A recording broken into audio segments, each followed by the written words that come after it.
கிறிஸ்துவுக்குள் பிரியமான சகோதர சகோதரிகளே, இந்த காலை வேளையிலும் பிதாவாகிய தேவனுக்கும் கர்த்தராகிய இயேசு கிறிஸ்துக்கும் காலை வணக்கம் தெரிவித்து கொண்டு இந்த பாடத்துக்குள்ளே போகலாம். இந்த பாடத்தின் தலைப்பு என்னன்னாக்கா, மனம் திருந்திய மனிதர்கள் அப்படின்ற இதில் ஒரு 2-3 பேரை பார்க்கலாம். புரியுதுங்களா? என்ன அப்படின்னு பார்த்தீங்கன்னாக்கா, இயேசு கிறிஸ்து வாழ்ந்த நாட்களில் அவர் செய்த காரியங்கள்லாம் பார்த்து நிறைய பேர் ஆச்சரியப்பட்டு மனம் திருந்தி பார்த்துருக்குறோம்.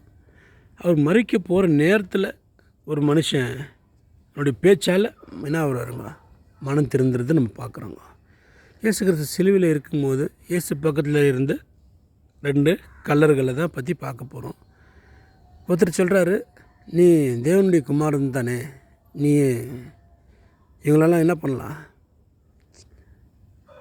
அடித்து போட்டுடலாம் இல்லையா, நீ சிலுவையிலேருந்து இறங்கி போயிடலாம் இல்லையா, நீ மறைஞ்சிடலாம் இல்லையா, அப்படி நிறைய விமர்சனங்கள் அங்கே பேசுகிறது பார்க்குறோம். நம்ம கேலியும் அதே மாதிரி தான் சொல்லியிருக்கிறாங்க, நீ உண்மையிலேயே தேவனுடைய குமாரனா இருந்தால் இறங்கி வா அப்படின்ற மாதிரி எல்லாம் பேசுகிறாங்க.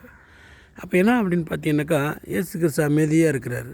அந்த இடத்துல என்ன ஒரு மனுஷன் மனம் மாறுறாரு. பக்கத்தில் இருக்கிற ஒரு சகோதரர் என்னன்றாரு, நம்ம தப்பு செஞ்சோம், நம்ம தண்டனை அனுபவிக்கிறதுல அர்த்தங்குது. அவர் ஒரு தப்பும் செய்யாத அவர் நீதிமானவர், அவர் பரிசுத்தர், அவர் ஏன் அப்படி போய் பேசுகிற நீ அப்படின்னு சொல்கிறாருங்க. அப்போ என்ன அப்படின்னு பார்த்தீங்கன்னா, நம்ம பேசுகிற வார்த்தை ரொம்ப முக்கியமாக இருக்குது. நம்மளுடைய வாழ்க்கையில் நம்ம பேசுகிற வார்த்தைகள் ரொம்ப முக்கியமாக இருக்குது. நம்ம பேசுன விஷயங்கள் ரொம்ப தெளிவாக இருக்கணும். இயேசு கிறிஸ்து கூட கொஞ்சம் நேரம் தான் அவர் என்ன இருந்தார். அந்த சிலுவையில் பாடு அனுபவித்து சிலுவையில் மறிக்கிற வரைக்கும் கொஞ்சம் நேரம் இருந்தார். அந்த கொஞ்சம் நேரத்திலே என்ன ஆயிடுச்சுன்னா, இயேசுவோடைய கேரக்டர் இவருக்கு நல்லா தெரிஞ்சிடுச்சுங்க. உடனே என்னன்றாரு, அவர் நல்ல மனுஷன், நம்ம அவர்கிட்ட அப்படி பேசக்கூடாது அப்படின்னு சொல்கிறாருங்க.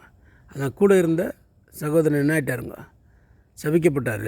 இவர் இயேசு கிறிஸ்துக்கிட்ட கொஞ்சம் நேரம் இருந்தாலும் என்ன ஆயிடுச்சுங்க, அவருக்கு ரட்சிப்பு கட்சிச்சு. என்ன சொல்கிறாருங்க இயேசு கிறிஸ்து, இன்றைக்கு நான் சொல்லுகிறேன், நீ என்னோட பரதேசில் இருப்பாயின்ட்டு. அப்போனா என்ன அர்த்தம்னாக்கா, உயிர்த்தெழுதல் வரும்போது அவரும் என்ன பண்ணுவாருங்க, பரலோகத்துக்கு வந்திருப்பாருன்றது நம்ம பார்க்குறோங்க. அப்போ நம்மளுடைய வாழ்க்கையில் நம்ம எப்போ பேசணும், எதை எப்படி பேசணும், எதற்காக பேசணுன்றதை நம்ம பேசி பிறகு யோசனை பண்ணுறதை பார்க்கலாம். யோசனை பண்ணிட்டு பேசினாக்கா நம்ம வாழ்க்கை இன்பமாக இருக்குன்றதை பார்க்குறோம்.